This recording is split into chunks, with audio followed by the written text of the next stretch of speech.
एक तरफ महिलाओं को आगे बढ़ाने के लिए, महिलाओं की सहभागिता हर क्षेत्र में बढ़ाने के लिए प्रयास हो रहे हैं और ख़ास तौर से राजनीतिक दृष्टि से महिलाओं को 33% आरक्षण देने के लिए केंद्र सरकार द्वारा एक नारी शक्ति वंदन कानून लागू किया जा चुका है।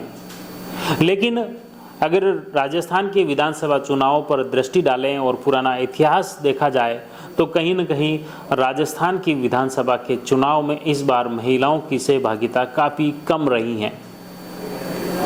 इसके लिए न सिर्फ भाजपा बल्कि कांग्रेस ने भी काफ़ी कम महिलाओं को टिकट दिए हैं और कम महिलाएं चुनकर विधानसभा में पहुंची हैं।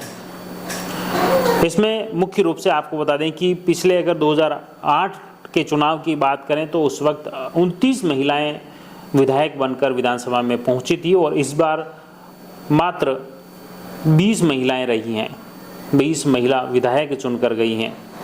और भाजपा और कांग्रेस दोनों ही दलों में पिछले वर्षों के मुकाबले कम टिकट दिए गए हैं, कम विधायक चुनी गई हैं, जनता ने भी कम महिलाओं को चुना है। और लोकसभा व विधानसभाओं में बताया जा रहा है कि 33% आरक्षण देने के लिए ये कानून बना दिया गया है, लेकिन उसके इतर कहीं न कहीं राजनीतिक दल महिलाओं को आगे बढ़ाने में पिछड़ रहे हैं। तो कहीं न कहीं भाजपा की केंद्र नीति सरकार पर भी सवाल उठ रहे हैं कि एक तरफ कानून बनाए जा रहे हैं तो दूसरी तरफ महिलाओं को सहभागी क्यों नहीं बनाया जा रहा है, ये एक बड़ा सवाल उठ रहा है। गत विधानसभा चुनाव में 2018 के मुकाबले सदस्यों की संख्या जरूर बढ़ोतरी हुई है। पिछले चुनाव में 3 विधायक चुने गए थे, इस बार यह संख्या 4 पर पहुंच गई है। 2013 के विधानसभा चुनाव से तुलना करें तो यह संख्या अब भी आधी है। इस प्रकार 31 से 50 वर्ष के विधायकों की औसत देखें तो यह गत 3 विधानसभा चुनावों में से कम रहा है। इस उम्र के पिछली विधानसभा में 74 विधायक जीतकर आए थे। केंद्र की भाजपा सरकार ने इस वर्ष लोकसभा में पेश किया और जब लोकसभा और राज्यसभा से बिल पास होकर कानून बना दिया तो तमाम राजनीतिक दलों ने इसे तत्काल इसी विधानसभा और लोकसभा से लागू करने की वकालत भी की थी और इस पर खूब राजनीति भी हुई। लेकिन कानून पास कराने वाली भाजपा हो या विपक्षी दल कांग्रेस, राजस्थान के विधानसभा चुनाव के टिकट में 33% हिस्सेदारी महिलाओं को देने को लेकर कोई भी आगे नहीं आया। दोनों ही संगठन मौन साधे रहे। टिकटों में भागीदारी कम रहने का नतीजा यह हुआ कि अब महिलाएं सिर्फ 20 चुनकर विधानसभा पहुंची हैं, जो विधानसभा की कुल सदस्यों के 10% ही हैं। इस तरह भाजपा हो या कांग्रेस कानून बनाकर एक तरफ महिलाओं की सहभागिता बढ़ाने के दावे कर रही हैं तो दूसरी तरफ हाल ही विधानसभा जो चुनाव हुए हैं इसमें 33% के मुकाबले सिर्फ 10% महिलाएं विधानसभा में पहुंची हैं। यह एक बड़ा सवाल उठकर सामने आ रहा है। आपको बता दें कि इसके अलावा युवा विधायकों को, युवाओं को भी आगे बढ़ाने की जो बातें संगठन करते हैं, राजनीतिक दल करते हैं, वे भी कहीं न कहीं थोती और झूठी साबित हुई हैं।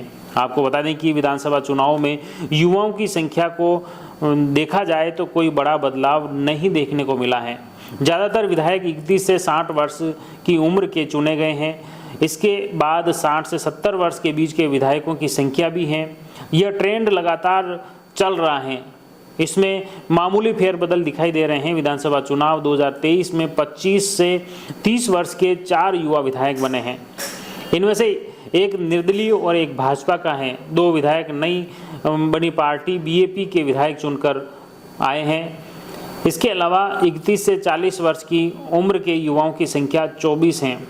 इसी प्रकार 41 से 50 वर्ष की उम्र के 39 विधायक हैं।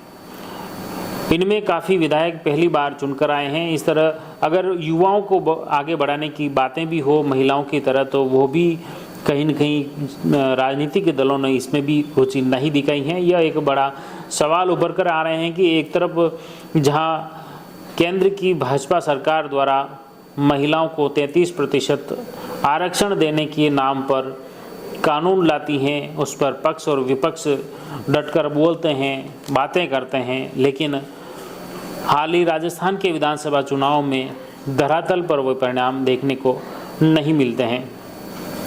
आपको बता दें कि 2008 से अब तक की अगर देखें मुख्य रूप से महिलाओं की सहभागिता, तो उसमें मुख्य रूप से 2008 के चुनाव में 29 महिलाएं विधायक बनकर विधानसभा में पहुंची थी। इसी तरह 2013 के चुनाव की बात करें, उस वक्त भी 29 महिलाएं चुनकर पहुंची थी। 2018 के चुनाव में 27 महिलाएं विधायक बनी थी और इस बार 2023 के चुनाव में मात्र 20 महिलाएं विधायक बनी हैं। तो इस तरह कहीं न कहीं राजस्थान में कानून से पहले जितनी महिलाओं की सहभागिता थी वो भी काफ़ी कम हुई हैं। इसी तरह युवा विधायकों की बात करें, सबसे कम आयु वाले 9 विधायक हैं राजस्थान में इस बार। सी विधानसभा से रविंद्र सिंह भाटी जो कि 25 वर्ष की उम्र हैं, वो निर्दलीय चुनाव लड़े, उन्हें भाजपा ने टिकट नहीं दिया।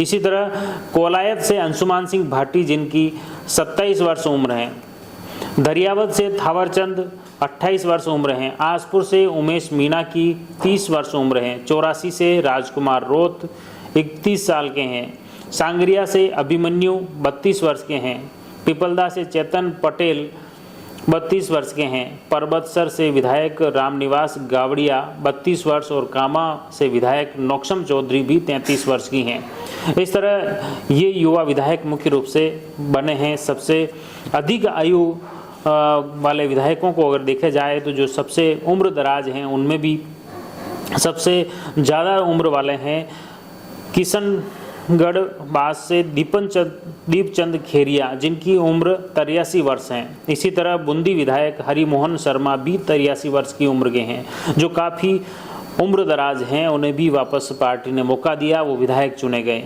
इसी तरह कोठा नॉर्थ से शांति धारीवाल 80 साल के हैं। खेरवाड़ा से विधायक दयाराम परमार 78 वर्ष के हैं। अजमेर नॉर्थ से वासुदेव देवनानी 75 वर्ष के हैं। पाली से विधायक भीमराज भाटी 75 वर्ष के हैं। सीकर विधानसभा राजेंद्र पारिक 75 साल के हैं। नागौर विधायक हरेंद्र मिर्दा 74 साल के हैं। नीमका थाना के विधायक सुरेश मोदी 74 साल के हैं।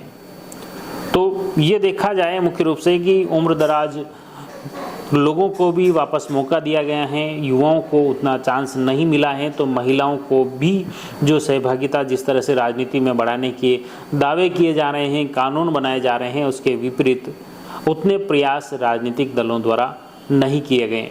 यह एक बड़ा सवाल राजनीतिक दलों पर उठ रहा है। आने वाले समय में राजनीति में कितना सहभागी महिलाओं को बनाया जाता है, कितना युवाओं को आगे बढ़ाया जाता है, ये तो देखने वाली बात होगी। लेकिन फिलहाल राजस्थान के विधानसभा चुनाव का विश्लेषण ये कहता है कि इस बार महिलाओं की सहभागिता घटी है। आप जुड़े रहिए जयवर्धन न्यूज के साथ। धन्यवाद।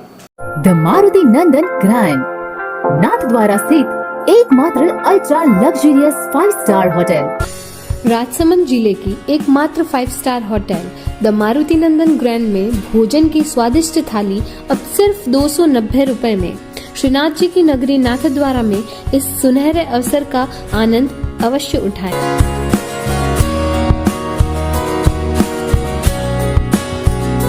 मारुति नंदन ग्रैंड, थिंक नाथद्वारा, थिंक नंदन ग्रैंड।